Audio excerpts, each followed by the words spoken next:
Fala pessoal, bom dia, tudo bem? Sejam bem-vindos ao nosso Morning Call FICUB. Hoje o Mestre Boa teve um compromisso, né, de última hora, não conseguiu aí participar. Então eu vou gravar aqui falando dos benchmarks aqui de mercado. Vamos começar aqui dando uma olhada no gráfico do Ibovespa, pessoal. Bem, vamos lá, pegar primeiro aqui o gráfico semanal.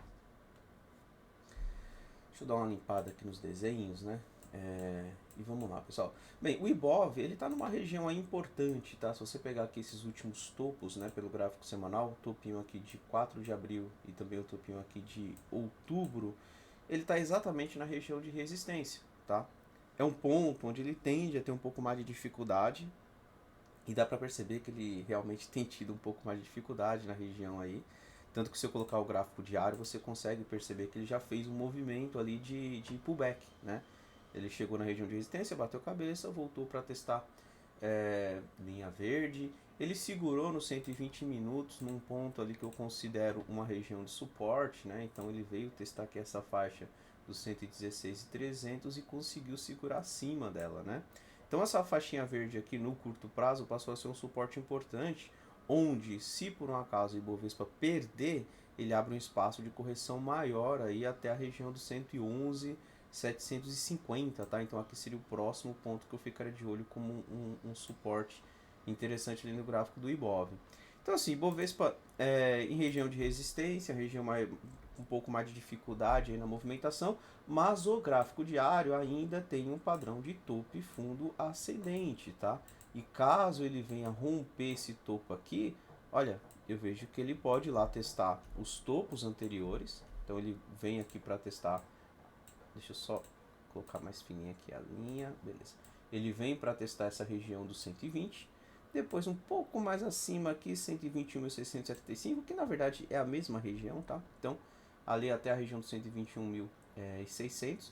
E aí sim, se romper essa segunda linha vermelha aqui, ele abre espaço para ir buscar até a faixa dos 130, hein, pessoal? Então assim, ainda vejo o Ibov com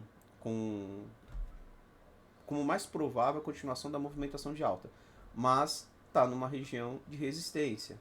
Então o que eu fico de olho aqui, né? Fico de olho no tempo gráfico menor para ver se ele vai conseguir romper esse topo e também romper aí as duas linhas que a gente marcou, ou se não, se ele vai fazer algo parecido com isso, já bater cabeça aí no teste desse topo, virar para baixo, vem para testar a região dos 116.500 novamente, e aí se perder 116.500, eu vejo que o Ibov tende a buscar os 111.700, tá? 111.700, 112 mil, e aqui vai ser um ponto aí para ficar de olho, quem sabe o Ibov tentar retomar para cima ali, tá? Então vamos acompanhar, por enquanto ainda acredito que ele tende a continuar subindo, mas também não descarto aí uma possibilidade de falha nessa região de resistência, que é uma resistência importante, e aí se perder aqui a região dos 116.500, abre espaço para a região dos 111.700, tá? Então vamos acompanhando aí o Ibovespa. Gráfico do índice, o Infut, acho que não vai mudar muito a leitura, né? Pegar aqui o semanal também do índice. Vamos lá. Bem, deixa eu dar uma limpada também aqui nos desenhos. Bem, o índice na verdade é um pouco diferente, né? Se eu traçar a linha de tendência, ele já até rompeu, tá? O índice aí tá até mais bonito aqui que o próprio Ibovespa. Ele rompeu a linha de tendência. Ele rompeu a linha de tendência, né? E tá tentando permanecer acima dela, né? Tá aqui numa região também de resistência importante, tá? Se você considerar esse pivôzinho aqui, esse topinho que ele deixou por volta ali de janeiro, né? Na semana do dia 23 de janeiro. Se eu colocar com a faixa vermelha, você entende que é um ponto de resistência. Se por acaso o índice conseguir romper aqui essa região de resistência, abre espaço para testar esta próxima região de resistência. Da mesma forma que o Ibov, o índice acabou segurando também numa região de suporte nos 120 minutos, que também era um ponto ali de fundos anteriores, né, onde ele deixou aqui um pivôzinho antes de dar mais uma puxada para cima, acabou segurando e mandou para cima novamente. Agora tem que acompanhar para ver se o índice vai conseguir ir lá para romper o topo, ou se ele volta para testar mais uma vez o 118.600, perder no 118.600, aí o índice abre uma possibilidade de correção até a faixa dos 114.500, tá? Então, ou seja, é a mesma coisa do Ibov, né? Então um gráfico acaba refletindo o outro. Vamos acompanhar aí como que o índice vai reagir onde ele já se encontra, né? Se ele já vai lá para testar topo e tentar romper, ou se ele volta aqui para testar o 118.800 e aí tem que acompanhar para ver se ele vai segurar ali no 118.800 ou se perde e vem para testar ali a região de 115, tá? Então, esse aí é o gráfico do índice. Vamos dar uma olhada no gráfico do dólar, WDO FUT, gráfico diário. Bem, dólar tá aqui tentando, ele chegou no alvo, né? Ele tinha aqui um alvo na faixa dos 4,754, ele chegou bem pertinho ali, tá recebendo o desafio da segunda linha, da terceira linha vermelha, tá prestes a formar uma tampa, tá? Tem que ficar de olho nisso aí. Eu entendo que esse dólar ele tem bastante resistência quando ele volta aqui para testar os 940, tá, pessoal? Então, se você pegar aqui, eu entendo que ele esteja, né, formando aqui um terceiro movimento para cima, e ele pode voltar nessa região dos 940. Chegando ali eu vejo como uma resistência importante, então ficar de olho ali quando ela chega aos 940, ponto onde ele vai ter bastante dificuldade ali, eu acredito, em romper, tá?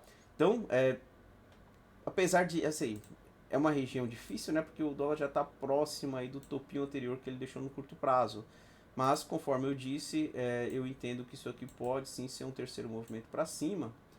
Primeiro alvo é 903, né? Praticamente ali onde deixou aquele topinho anterior, e aí depois 935, que já coincide com aquele fundo perdido ali, como uma resistência. Então o dólar eu tenho a ideia de que ele pode sim continuar subindo, mas pelo fato dele estar numa região de topinho anterior, pode ser que ele faça da seguinte maneira: ele bata a cabeça aqui, corrige um pouco e depois tente lá para romper, tá? Ou então ele já vai direto aqui, né? Rompendo aqui a região dos 890 para buscar ali a região dos 940, tá? Então, vamos ver.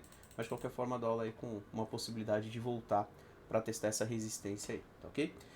Vamos dar uma olhada também no gráfico do S&P 500. Vou colocar aqui a ETF, né? O SPY. Gráfico diário.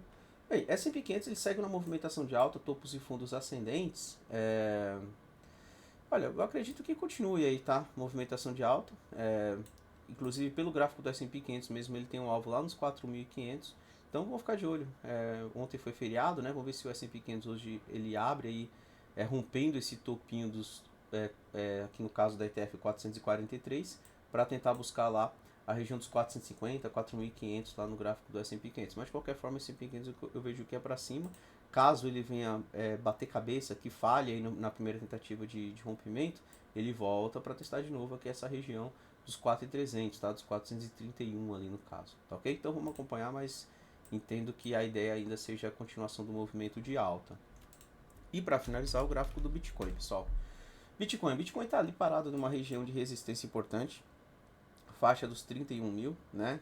Consolidou aqui. Se você colocar o gráfico de 120 minutos, eu tenho mostrado para o pessoal que ele não tem perdido a faixinha verde, mas também não tem rompido a faixa vermelha. Ele já testou aqui algumas vezes e não conseguiu, né? Ontem tentou mais uma vez e não conseguiu novamente. Então assim, o Bitcoin está com bastante dificuldade no teste do topo anterior, mas eu ainda vejo, né, que ele tem sim uma chance de continuar subindo e tentar buscar, por exemplo, essa faixa aqui dos 36 mil, tá? Esses 36 mil aqui eu considero que Bitcoin acima dos 31 pode buscar aquela região, porque é uma região ali também de um fundo que ele perdeu. Se eu traçar uma retração pegando toda a movimentação de queda, é os 38% de retração, então eu vejo essa possibilidade do Bitcoin rompendo este topo dos 31, buscar a região dos 36. Não dá para saber se ele vai romper agora, né? Aí somente com a bola de cristal, e não é isso que a gente realmente pretende. A gente tem que identificar os pontos de resistência e suporte. Então eu entendo que aqui é um ponto de bastante resistência, tem que tomar cuidado ali em entrar pesado na compra, porque é uma região mais difícil. Se por um acaso o Bitcoin falhar no teste dos 31 mil, volta para testar de novo a faixinha verde aqui nos 29.800. Se perder 29.800, eu fico de olho aqui para tentar novas compras lá na região dos 28.500 mais ou menos, tá? Então seria mais ou menos esse topinho aqui que ele rompeu aí no meio do caminho. Se ele formar um pivôzinho ali naquela região, pode ser uma tentativa. O primeiro alvo seria o teste do topo nos 31 mil, e aí se romper, quem sabe tentando buscar lá a região dos 36, conforme a gente já havia comentado pelo semanal, tá? Então, Bitcoin em região de resistência, vamos acompanhar para ver se ele já vai para romper ou se ele ainda continua lateral, se ele volta para os 28.500 para dar uma nova oportunidade, enfim, então vamos acompanhando aí, tá ok, pessoal? Então é isso daí, vou encerrando por aqui, desejo aí para todo mundo um excelente dia e amanhã o Mestre Boa tá de volta aí para gravar mais um Morning Call para vocês, tá bom? Um abraço, até amanhã. Tchau, tchau, pessoal.